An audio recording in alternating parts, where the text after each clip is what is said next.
My name is Pauline Nantongo Kalunda. I work with the Environmental Conservation Trust of Uganda. I am a conservation biologist, born and bred in Uganda, educated in Uganda. I am an entomologist by training. I also have business management training. So with those two, I occupy a very special niche in the field of conservation, which is running conservation as a business. So that is the area that I specialize in. So you're going to tell me what it's like running conservation as a business, but before that, I don't want to leave anyone behind. What's an entomologist? An entomologist is an expert in insects. The bugs, the mosquitoes, the sassaflies, the ants. Yes, that is my area of specialism in as far as education is concerned. So you were there and you said, I want to learn about insects. Yes. How did you come here to insects and bugs? Insects are very interesting. They can be very beautiful and they can be very ugly, but also they run the world, as if I could put it that way. You know, you can't have food without the insects. They're your pollinators. Even the soils are aerated using termites. Malaria is caused by insects. That's the one I'm familiar with. Yeah. So most people just know the evil side of insects or the bad side of insects. But there is so much, they are so close to the base of the pyramid that everything else feeds on them. So the food cycle wouldn't be complete without the insects. They are actually very important, but they are beautiful. You see the beetles, the butterflies. Yeah, they're really interesting. When I was studying entomology, I studied it from the perspective of the ecology, of the correlations, the correlation between the insects, the animals, but also between insects and insects. Because I wanted to find out opportunities for biological control, opportunities for using other insects to control the insects that are not desirable, especially working with wasps and ants to see if they could control the populations of sassaflies, the sassaflies that cause sleeping sickness. So when I was entering into entomology, my interest was that interaction. Yeah. What brought on this interest? Were you fascinated by bugs when you were a child? When I was growing up, I actually wanted to be a medical doctor. I think every brilliant child, their parents want them to be medical doctors. And then also, I once read a book by Benny Carson, and Gifted Hands and what have you, when I was in P7, and I thought, I want to be this man in Uganda. So yeah, so I grew up wanting to be that. But when we were going through school, they will automatically send you to the course, depending on how your grades look like. So I ended up in zoology, but in Faculty of Science, studying zoology, psychology. Yes, that's and what botany. I wanted you to say, psychology. Yes. I read somewhere that you... that I'm a psychologist as well, yes. So I wanted to understand psychology... and zoology. Yes, how does that play out? It's behavior, but human beings are animals, except we're not animals like animals. We want to feel different, or we want to be looked at differently. And then also the interaction, like still it comes back to the interaction between species and within species. So I think I've always been more interested in the nexus as opposed to specialized things. So I prefer to deal with the interactions of things. Okay. I'm very curious about you, so I could just take this conversation to a whole level, but let me bring it back to advocacy, to climate change. And now that you're telling me that you are a psychologist, yes. How does that play out with climate change? Do you see a relationship there? Yes, because the majority of what causes climate change is what they call anthropogenic. Anthropogenic means people oriented, or so most of the disruptions that we have that result into climate change are caused by people's behavior. They're caused by people's behavior, but also in order to thrive, in order to be resilient in the light of a changing climate, there is also something about behavior that is there. So my psychology has really come in very, very handy in this field of climate change. So there is something called greenhouse gases. Greenhouse gases which form a blanket that amplifies the warmth. That is why they call it global warming. So those greenhouse gases are released by activities of human beings. Every time you burn fuel by driving a car, every time you enjoy that play, I'm not trying to make you feel guilty. No, I'm looking at you hoping there's a bit of shame even for yourself. That by the end of this conversation you'll be driven to change a bit. Well, but of course there are certain things that we cannot do without, and that's why we also engage with other human beings. They make the changes in their lifestyles, but also they make a decision to offset their emissions for us we do it through tree planting. But also from that other side, for a smallholder farmer who is experiencing climate change in form of extreme prolonged droughts or too much rain or unpredictability of season changes, also they need to change behavior. Okay. They need to change behavior. They need to be able to take a step back and recognize that the world in which I'm operating has changed, and therefore there is some change they need to do in order to build their own resilience to thrive within this changing climate. That makes a lot of sense. Tell me about your work with ECOTRUST. How long have you been there, and what exactly do you do there? I've been with ECOTRUST for 18 years. I had a baby as soon as I joined, and she's now 18. So it's very easy for me to remember because I have an 18-year-old. Yeah, so I've been with ECOTRUST for 18 years. At the end of this year, it will be 19 years. I'm almost making 20 years. So ECOTRUST is such an exciting place because it's a place that has drawn from every skill, interest, orientation, talent, education that I have. So I have a profession or an opportunity to have a job that draws on every single aspect of Pauline. You're exercising your entire... Yes. Is that what they so mean when they say... So everything of mine has grown. Is that what they mean when they say, bring your entire self to the table? I've never heard of that, but I think yes, what it is. Yes, that is. I guess that's what it is, yes. So it's really an exciting opportunity. It's been an exciting opportunity. When I was entering into my work field, I didn't think I would work in a place for more than 5 years. But I'm clocking 20, and at ECOTRUST, every 5 years are different. I sat down last year to plot my life at ECOTRUST. BirdLife International invited me as a former employee of theirs to share with them what institutional growth is and to tell them a story. And then I plotted my life along, and I realized that every 5 years, it's as if I'm changing jobs, even though I'm remaining in the same organization. So ECOTRUST is an organization that is built around conservation finance. So conservation finance is not a simple field. So we had to come up with innovations of bringing financing into the stewards of nature, who in most cases are the smallholder farmers. So break that down for me.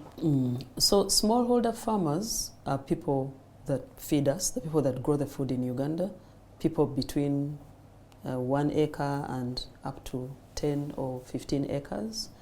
They're diversified farmers. They're not like, if you went into farming, you'd choose to say, I want to grow coffee, and you'll have a big farm of coffee. Or I want to grow trees, you'll have 10 hectares of trees, something like that. A smallholder farmer is a subsistence farmer. They have a bit, their first objective into going into agriculture is to feed their families. But beyond that, whatever excesses they sell. So, but 80% of the food we eat, more than 80% of the food we eat in Uganda comes from lands that are managed by those smallholder farmers. So they are a significant part of our economy, even though the spotlight is not always on them. When they talk about mechanization, when they talk about all those things, they are having the large-scale farmer in mind, but really the person who feeds us is the smallholder farmer. And this smallholder farmer is not, they usually say is not sophisticated, but there's a lot of sophistication in simplicity. A unique sophistication? Yes, there's a lot of sophistication in simplicity. To be able to live that simple, seemingly simple life, there's a lot of sophistication that is involved. So a smallholder farmer is very innovative. A smallholder farmer experiments. So a smallholder farmer has so many innovations that don't usually see the light of day. They are never upscaled or they never access the financing to help them to bring it to scale. Yeah. But they do their innovations. So they have observed the impacts and effects of climate change. They have their own ways of using indicators of environment. They know when the ants, we call them ants, but I think they are termites, when they fly, they know the rains are about to come. They have their own ecological indicators. So they have a sophisticated system that as an organization, we decided to occupy that niche of studying and understanding those innovations and craft them and develop them into projects that enable those innovations to achieve scale. So that is the kind of organization that I work with. Give me an example of maybe a smallholder farmer that you've worked with under ECOTRUST that has this innovation and how you've progressed that innovation. Okay, so we have smallholder farmers that know how to use trees to safeguard the land against climate change. They know how to select trees that will be able to interact well with their crops. They know how to use trees to maintain moisture in the soil.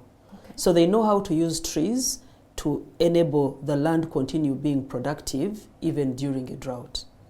They also know how to use trees to be able to safeguard against floods and so on and so forth.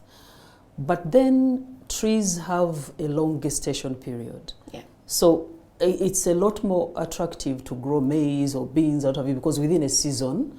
So our innovation has been to transform the smallholders' investment horizon from just looking at the season-based beans, maize, whatever have you. So I could give you many examples, but in Kasese, we started with about 10 farmers, and those 10 farmers, so when they grow the trees, we have a system where we can quantify how much carbon dioxide has been stored on those trees, on that land as a result of those trees. They call it carbon sequestration. So you remember photosynthesis? Yes. As the trees are growing, they feed on carbon dioxide. So as the tree grows, they are actually mitigating climate change. So we sat down and said, we come up with a business model that is based on making tree growing an economically viable activity.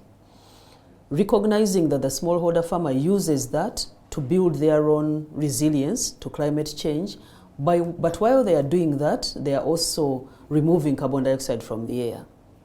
So we work with companies, most of them based in Europe and US, that also do a footprint. Every year they estimate how much carbon dioxide did we release into the atmosphere as a result of our activities, and then they put a dollar value to every ton of carbon dioxide. So we have a database whereby on one side we have the engagement with the companies, and on this side we have the engagement with the smallholder farmer. So the smallholder farmer is able to develop a business case where he's going to get income streams from both the goods and services that are coming from the tree. So it is not enough to just get the money from the company and give it to the smallholder farmer because of the carbon that they've stored on their land, because the innovation is not just about money, but it's about triggering this investment, because the smallholder farmer has a management objective for those trees. He's growing, some of them are fruit trees, some of them are to produce timber, some of them are to produce fuel wood. So we had to use this money to enable that investment to take place. But then still it's not enough. They need to access. Every day, first of all. And I want you to first explain Yes. to me what your conversation looks like with the smallholder farmer that you just told me. Yes. Their first priority is, what am I eating today? Yes. And now you're saying, A let's smallholder plan farmer for... actually has a vision. The majority of us were sent to school on the backs of smallholder farmers. So if those smallholder farmers had the vision to educate us, even today's smallholder farmers has a vision. It's just that he's been cornered, he's been squeezed in a corner by climate change, but also by all of us. We don't quite understand them. They don't have any, until the national IDs came, they were not documented in any way. They don't have birth certificates, they don't have passports, they don't have IDs, you know. So they've really been marginalized, even though they feed us. But a smallholder farmer has a vision. A smallholder farmer actually has a long-term vision.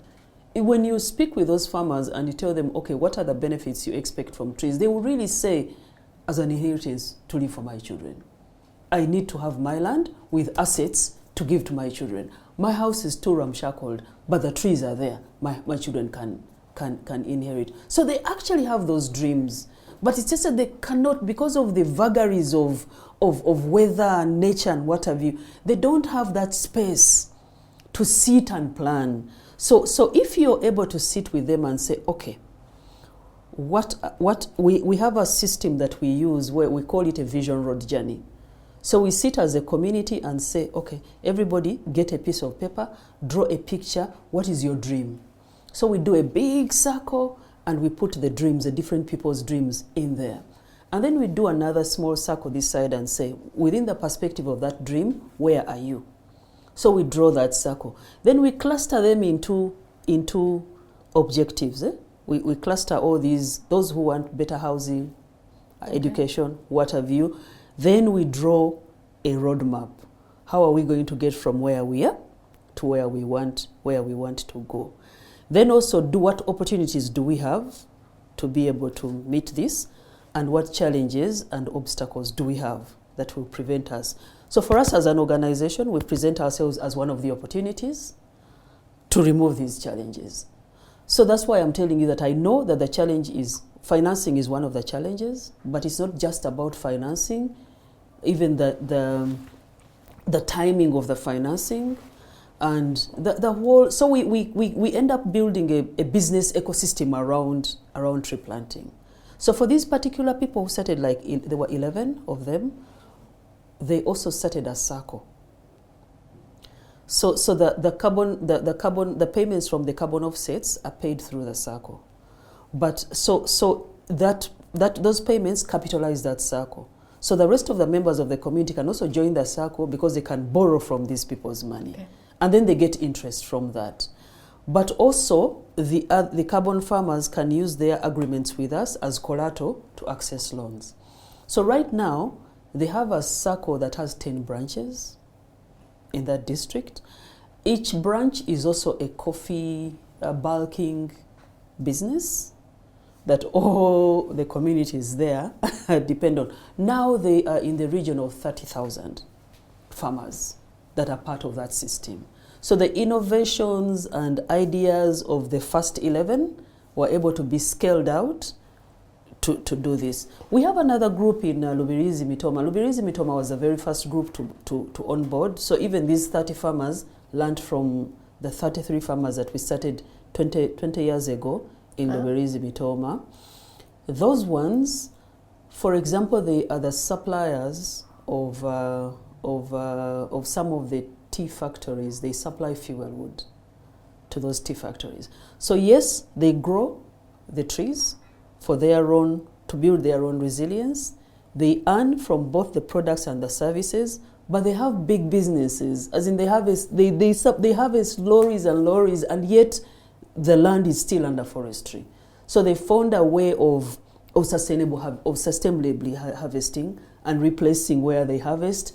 They switched those particular pieces of land from maize and beans and what have you to tree growing, because it is an economic activity. Yet, yes, it supports their own enterprises because they have other things. Right now we have what we call a beekeeping center of excellency. So it's a real business.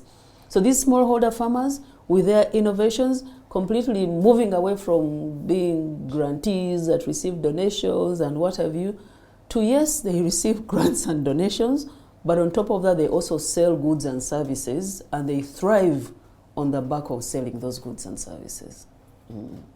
What's your most favorite success story for a smallholder farmer, an individual that you've worked with? Yeah, we have this lady who was actually one of the pioneer farmers who started out a widow of about 23, but was also a teacher. And she said when she lost her husband, her mother-in-law told her that land your husband inherited from her father. She had also lost her husband when those children were still very young. But the same way as I used that land to raise your husband, you will also use that land to raise those children. Then she joined the program. Now those two children, one of them is a clinic officer, another one is a lawyer. But also she built a school through all these, using the income and then taking out loans, using that agreement you have with us as collateral and so on and so forth. She has a primary school, which is one of the best primary schools in Mitoma district, where all the other farmers send their children to. For me, that's my best story. Yes. From listening to that story, you're right. We all have come to be what we are from the backs of the smallholder farmer. Yes. What challenges have you seen that smallholder farmers are grappling with from the effects of climate change in the different regions that you've been operating? Yeah, I think the biggest challenge, of course, there is the loss that comes from things like floods and crop failure, but that they can deal with. But the unpredictability has been the biggest challenge, because if you're able to predict and know the floods are coming, or you know there is going to be a prolonged drought, then you're able to minimize loss or to even mitigate. But that uncertainty, and then even when you have even when the weather is good and you get a bumper harvest, things still rot on you because you don't have access to the market. So those uncertainties that are visited on them because of the unpredictability of the weather by a Ugandan farmer is probably has had the biggest impact. Yeah. What do you think is the most effective way to support the smallholder farmer thinking through that uncertainty that you're speaking about? Information is key. These smallholder farmers are so removed from so many things.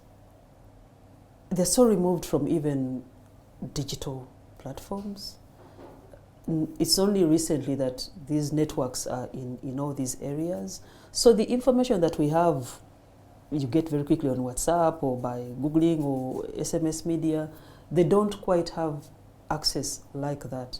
So there are so many things that need to be done to allow them to be included, like that level of inclusivity. even so information is key, but information and being included in many things. So if they have information about weather forecasts and so on and so forth, but also information about markets, so that they make the right investments, targeting the right markets, and also knowing how to get there. So information is really key, but also information on how to manage the land, because you want to invest in those land management practices when you know what you're going to do with it. And in some areas where they've cracked it, it's really interesting. So one time I went to visit, and I found a farmer who had planted trees. The management objective was timber. When you grow trees for timber, you say start out with maybe 400 trees, then you remove some, because you have a big you plant many trees at the beginning, knowing that some will die. But then some don't die. Sometimes they don't die. So if they don't die, if your objective is to grow for timber, you have to remove some so that the others have space to grow big. So this farmer had not done any removals. He was not even pruning. You prune so they grow tall and what have you. I was like, but now look at your plan. You said you're going to have, you're going to be pruning, you're going to be removing, but you're not. He said, what is wrong with you? Many years ago, you came here looking for people who would have forests on their land. Now I have a forest on my land. You are complaining. I said, but you see, your management objective was timber. I said, I changed management objective because I studied that every 2 weeks we have a market here. That market comes with a medicine van. I asked the ingredients of that medicine, and they happen to be the leaves of the trees I'm growing. Yes. So I calculated, and every week I get more money than I'll ever get from timber. So but that information given to him, he found a market.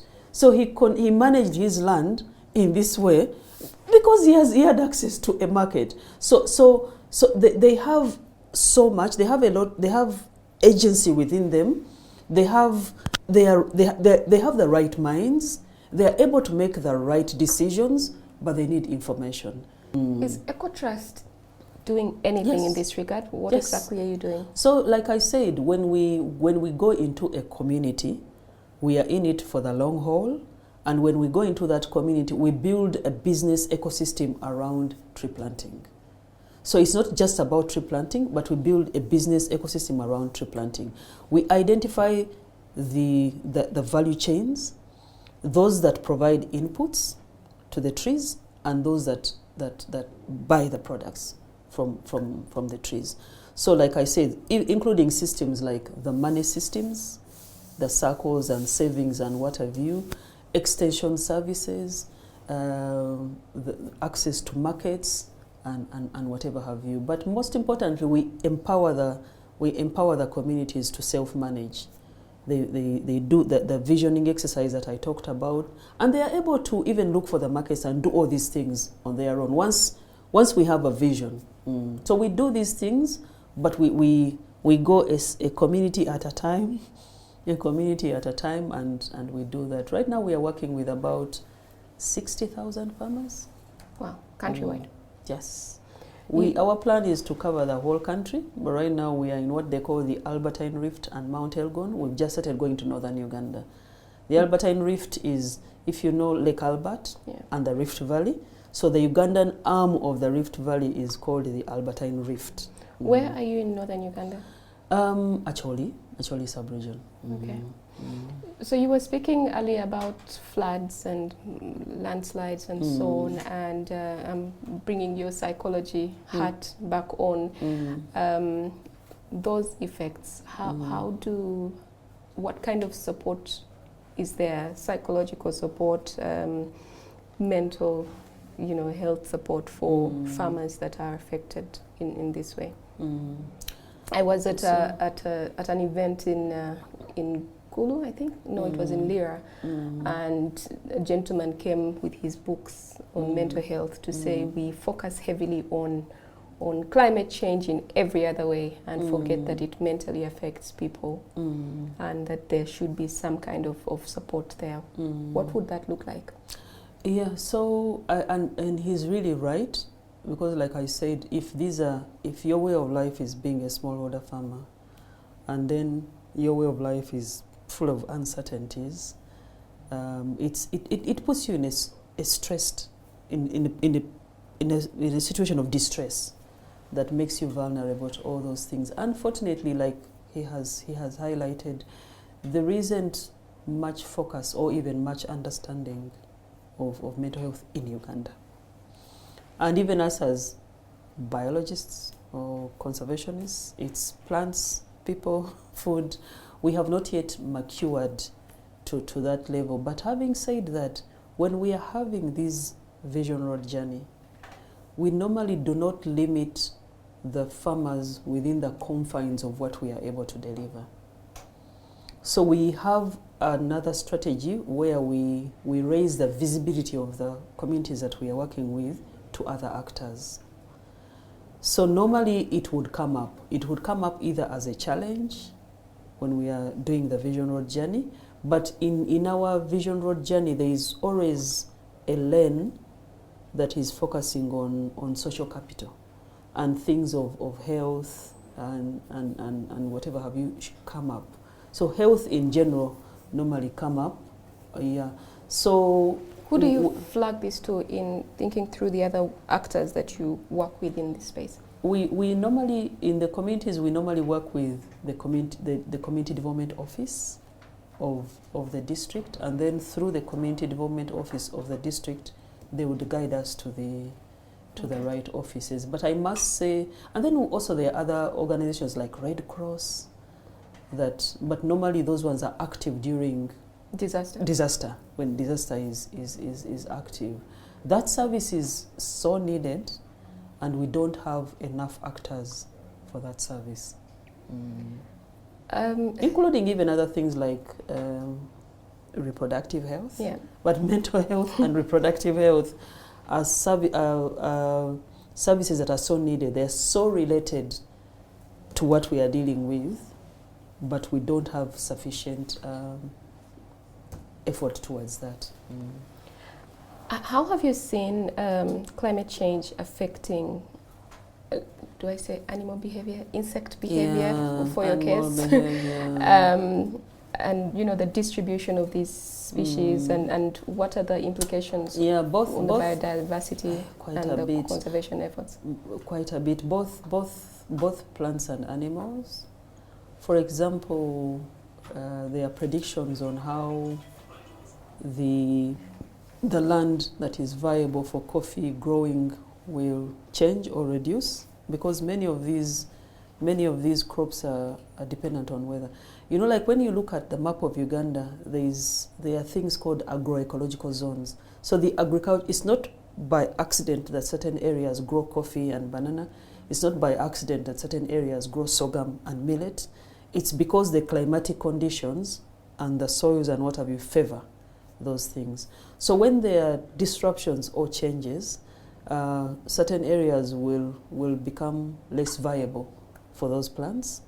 And some plants actually will cope better, as in they will have a wider place to grow, but then the people there are not familiar with that as a land use, with that particular crop as a land use. Their skill sets are aligned to another land use. Now for insects, one of the ones that I have noticed, you have seen that there are places like Chigezi that never used to have malaria. Yeah. And now they have malaria because the climate in Chigezi those days was not conducive for the mosquito. But now the mosquito can thrive there because it has changed. So now the people of Chigezi have to deal with malaria. But also animals migrate, or animals move according to the ecology. When you see in the dry season, you find all the antelopes in a certain area, it's because that area is conducive for them, or in another season they are in another area. So if the weather patterns change, or certain places that the temperatures change, or the levels of rainfall in that area change, animals that would have been favored for that area move to another area. But also you see an escalation in what we call human-wildlife conflict. Yeah. Because if there isn't sufficient food. We're coming where it is. Yeah, And that's where you are. They'll come where it is. What are the implications?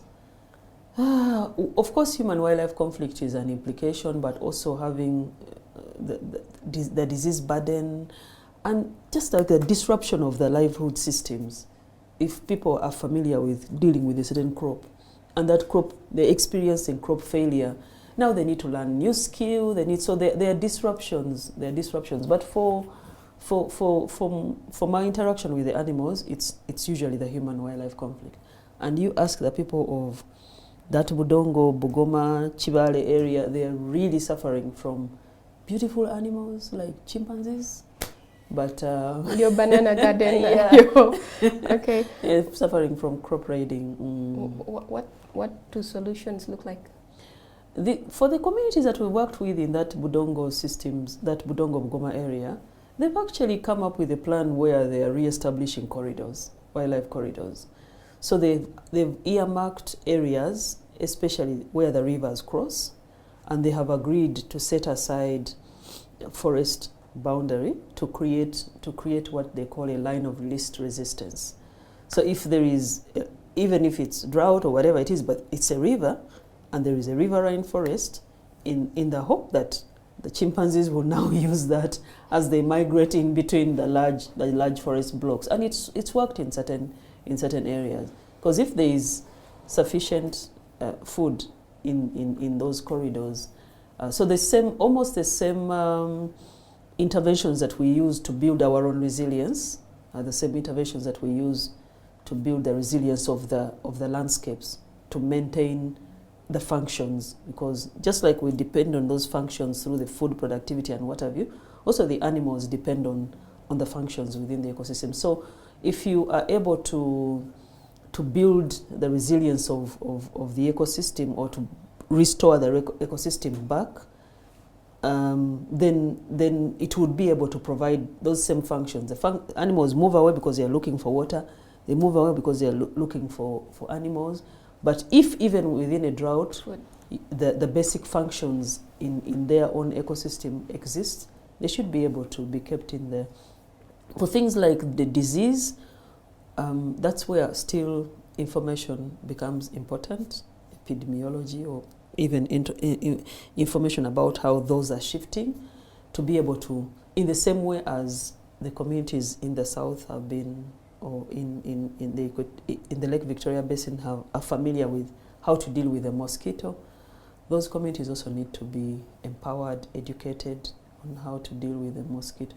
It really treats them bad because they haven't even yet built the Okay.